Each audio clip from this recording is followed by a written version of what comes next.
rats in this town. We are so unhappy.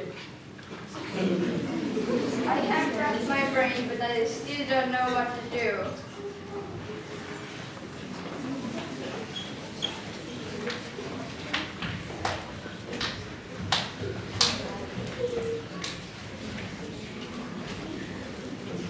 He can't even study because the rats are in my room.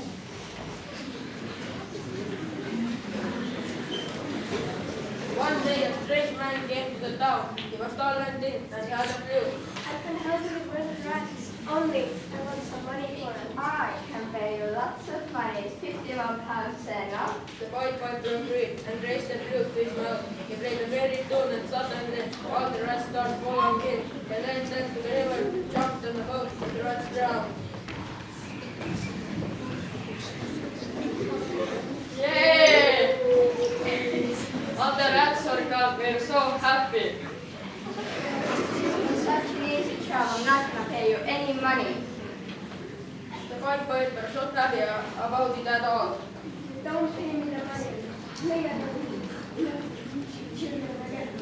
That's not possible. We don't believe you. The boy Piper played another tune, and the children started following him. He led them to the forest, and the children never came back.